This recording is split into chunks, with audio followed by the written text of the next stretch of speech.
with even more, America's most watched newscast. Right now on News Channel 6 and 7, a deadly shooting at a Best Buy in Augusta leaves 2 dead, the latest on the investigation. Also ahead, Georgia state leaders are focusing on gun safety for the upcoming legislative session. We'll have the details.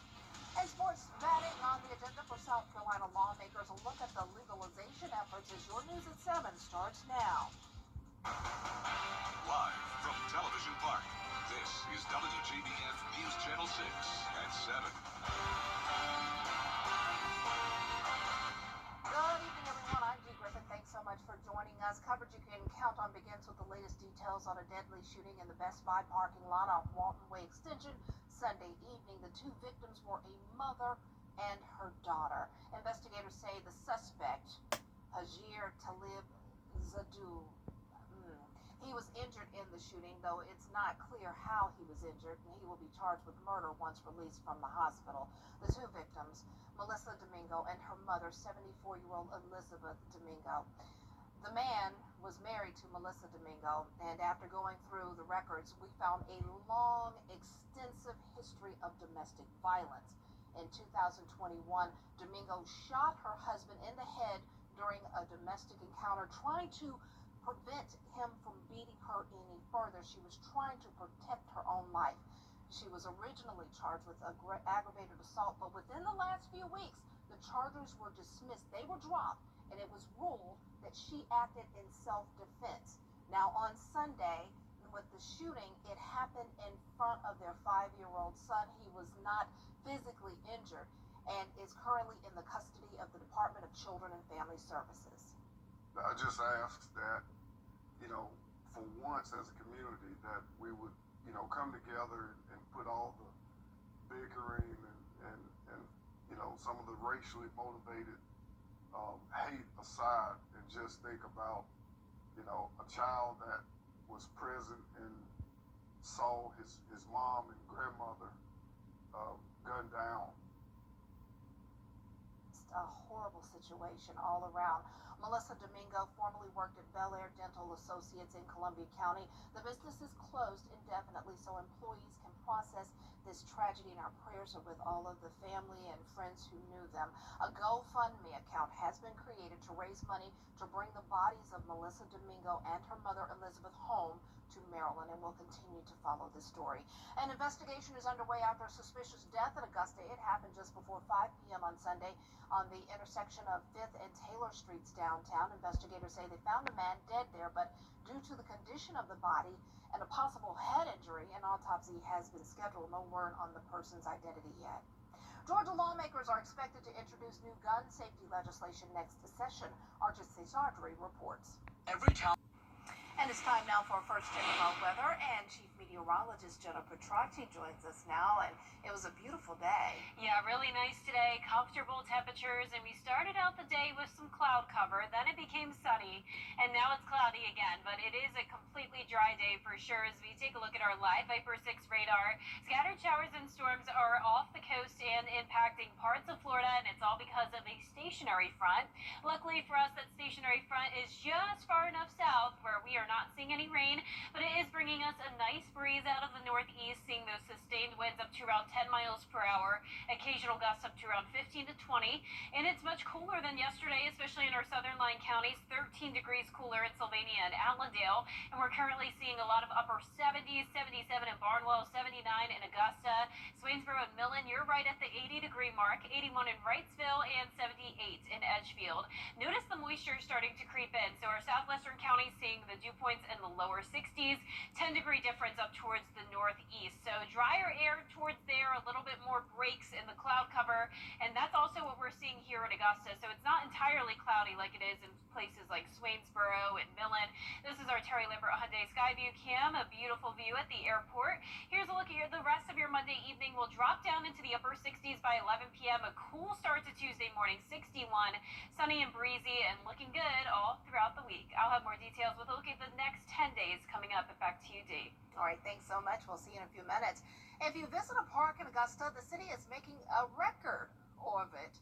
There are currently 130 cameras in Augusta parks. It's for a study of how the parks are used by the public and how often.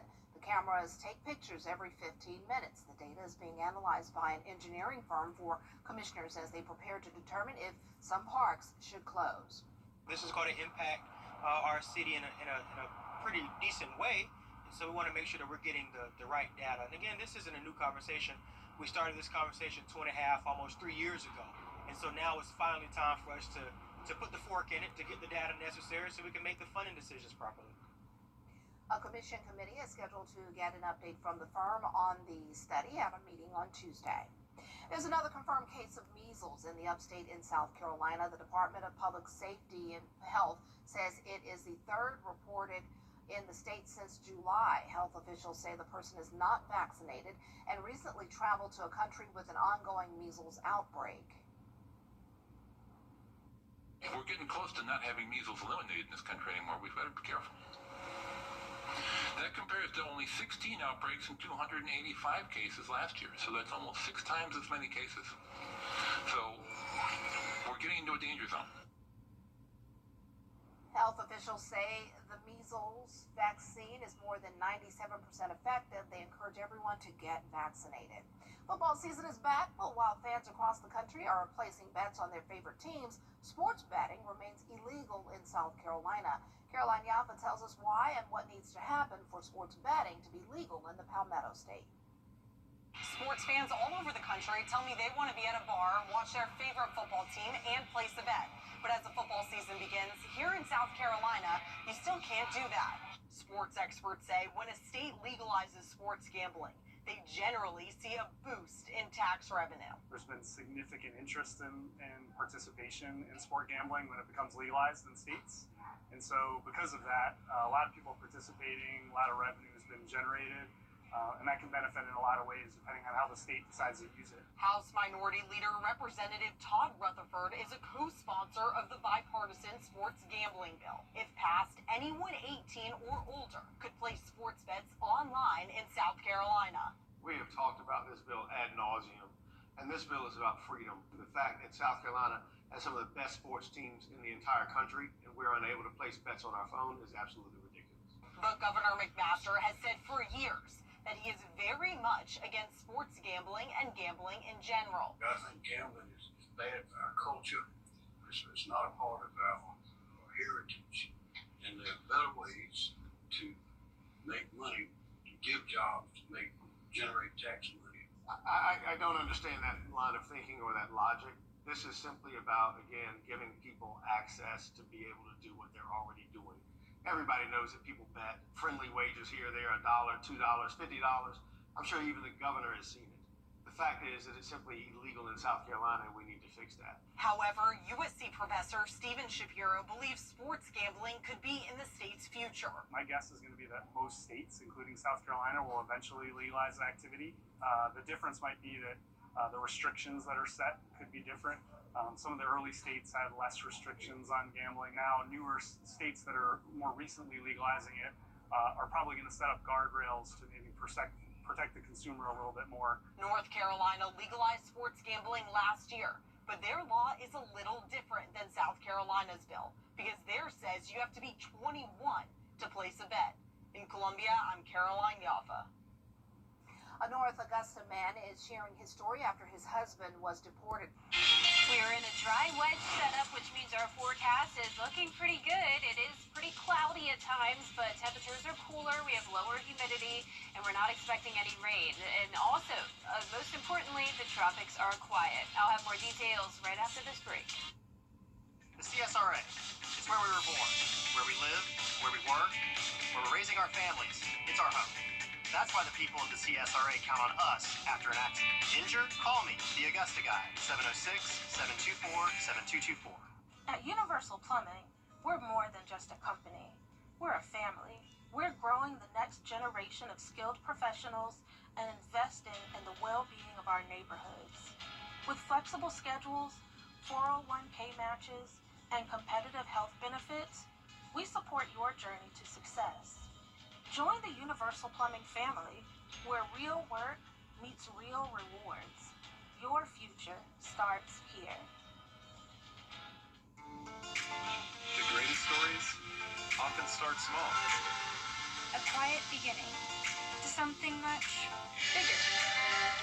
At SRP, they'll help you take the driver's seat in life, giving you the confidence to move forward And the support to stand on your own, wherever the road may lead. SRP is here for you, for what you plan And and what you never see coming. I'm so sorry. Because sometimes the smallest moments, become the heart of your story. and when a new chapter begins, it helps to have someone you trust, At SRP, they stay one step ahead. so you can protect What matters most.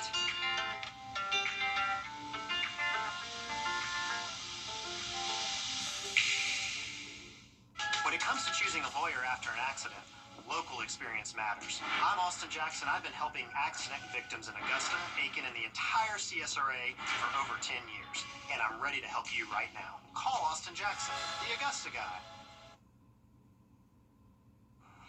Now, your most accurate forecast with WJBF Live 5 for 6.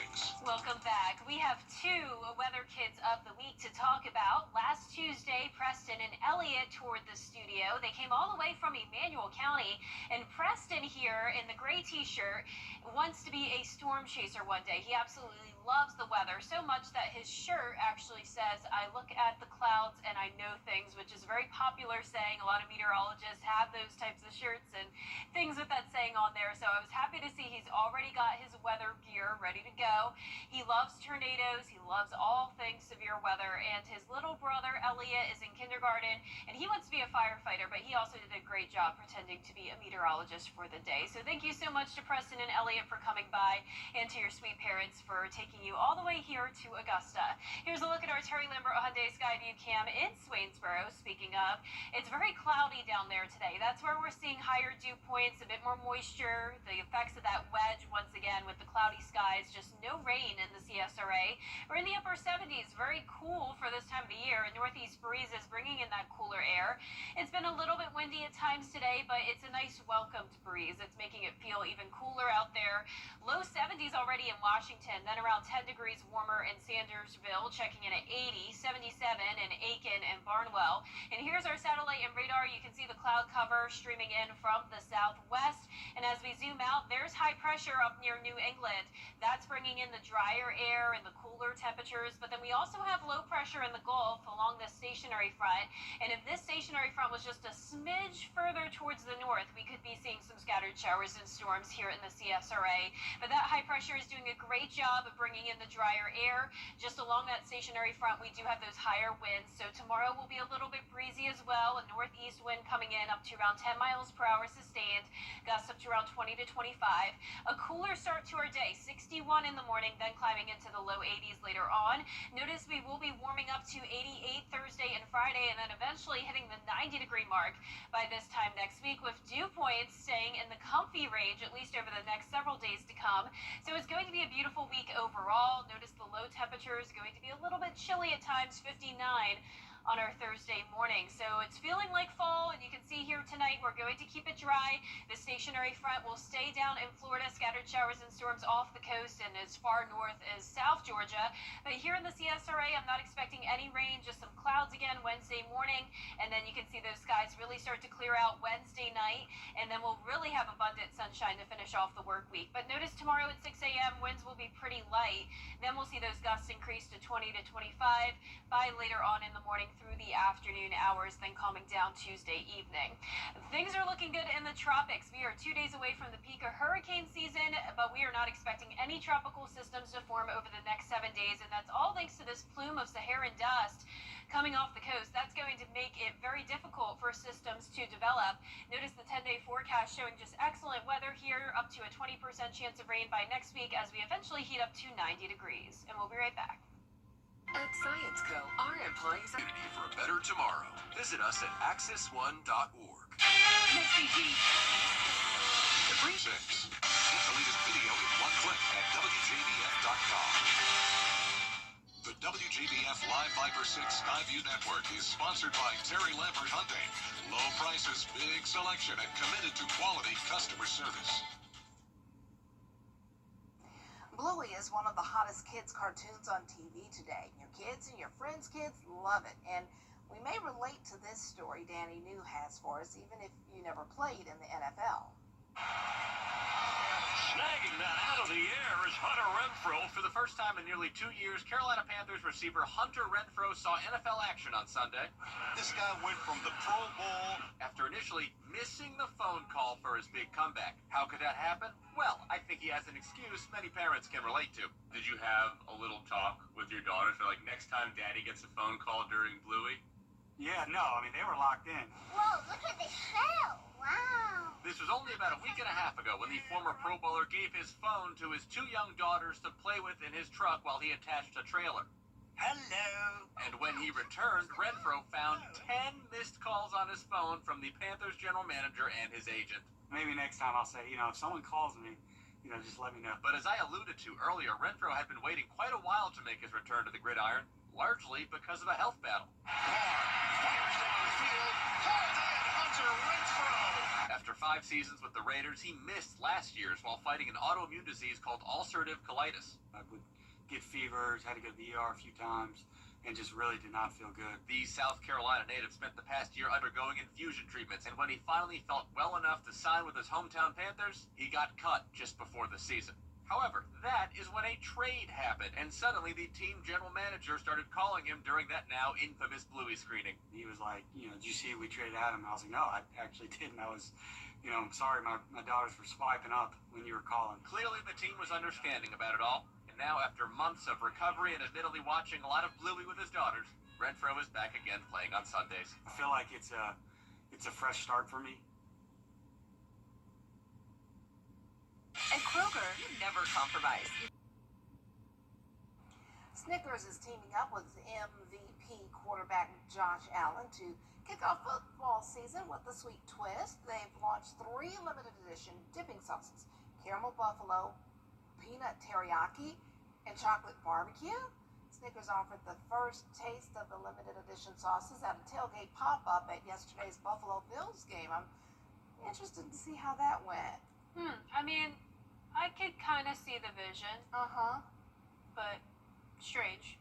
Very strange. It's so interesting how everybody's mixing flavors lately. Like, that's really the thing now. Yeah, it's very popular. I remember it wasn't long ago we were talking about ice cream. Remember the olive oil ice cream? Yes, I actually tried that the other day. How was it? It's really good. Well, So I feel like a lot of times like these sound weird, but it actually works. What is it? Don't knock it till you try it? Yeah, There pretty you go. much. I mean, all ice cream's pretty good. You can't mess it up too bad. That's a good point. Thanks so much for joining us tonight. That's our time for Now Entertainment Tonight is next. Have a great night.